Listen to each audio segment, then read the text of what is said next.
I get a book, which I know is challenging to the kids, but it's also a book that's comfortable for them. 我以前細個都中意玩一陣先瞓覺嘅喎，你有冇試過啦？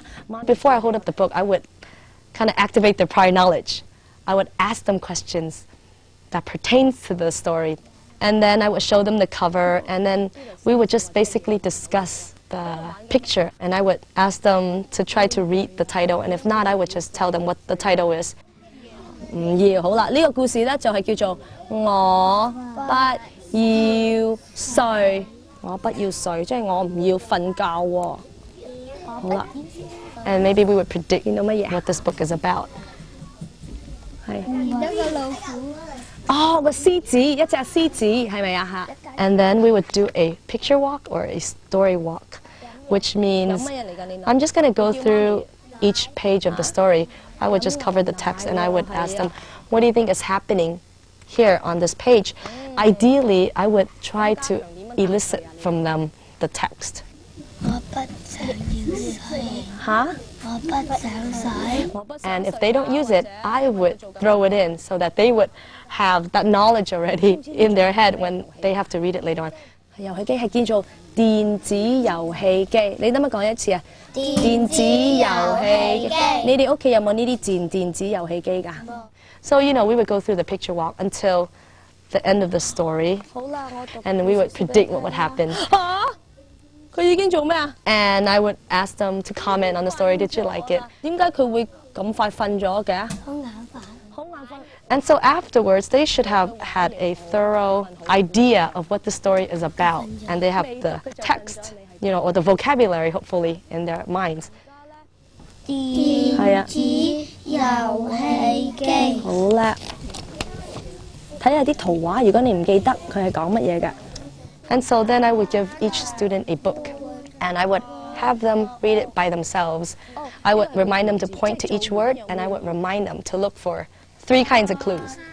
Picture clue, the like context clue, like what makes sense in the sentence, and also those decoding clues with the radical and with the root sound. 哎呀，非常 I believe there is a correlation in terms of decoding words in English as well as in Chinese. These are called 形聲字, like 形 is the shape. You look at the shape and then you will know the sound, which is sing, 形聲字. So it's like shape, sound, words. So, you know, every time we come upon a word that is new to them and we recognize the root of it, we say, hey, we've learned this before. What is this root word sound? So what do you think this word might sound like?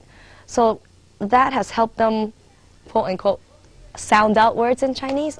Obviously, it doesn't work as beautifully for every single word, but there's other clues that would help them in understanding a word, and that you would look at the radical of a word. 黃耀明，你得唔得讀嗰個字出嚟啊？屋字。嚇？屋字。係啊，非常好。 I believe that I need to teach it to them now. So after that, I would read it and let them hear it, and then they would read it after me. 不，我要活砌積木。 Just like in Chinese school, because I feel that's very necessary.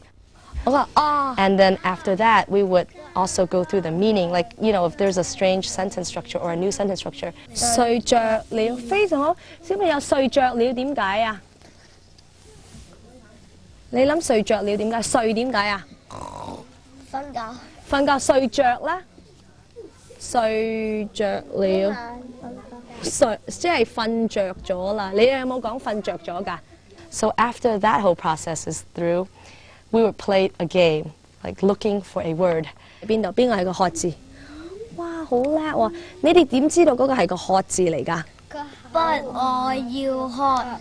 但係你睇呢個字點樣寫法，你點知嗰個係個學字？口字。嚇？個口字。有個口字邊係喎，咁小朋友有邊位小朋友可以揾到個口字嗰個部首啊？ I would like them to tell me like what kind of clues they use to find this word. And also, where have you seen this word? Because I always like for them to link that word back to where they've used it before. 做完，咁嗰個字係咩字嚟㗎？ And so after this whole process is through, they would have to take this book and read it with their partner. So they would get practice reading it. 第一個跌倒的是小明。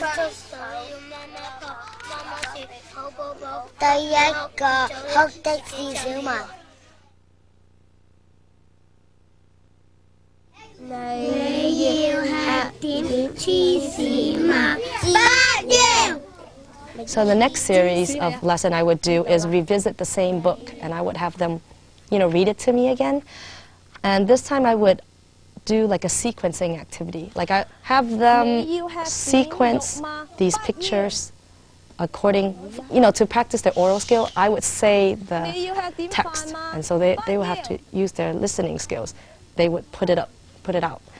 And then next I would see if they know how to read the text by matching the text with the picture. 而家講緊乜嘢？發生咩事啊？來啦，小咩咪來吃。非常好，你企到好嬲啊！你好嬲啊！而家好啦，最後啦。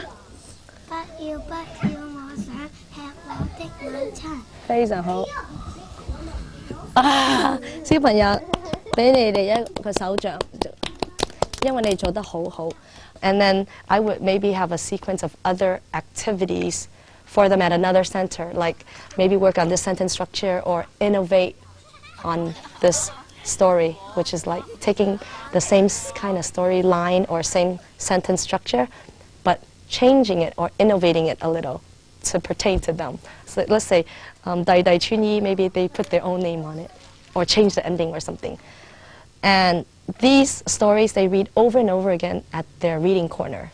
So whatever stories they've read, they build on it. Every time they go to the reading corner, they would have to read all the stories that we've read up to now.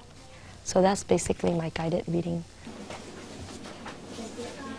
And I think if students had learned Chinese in an American school setting, the maintenance of their Chinese would definitely be heightened because they would see Chinese used holistically.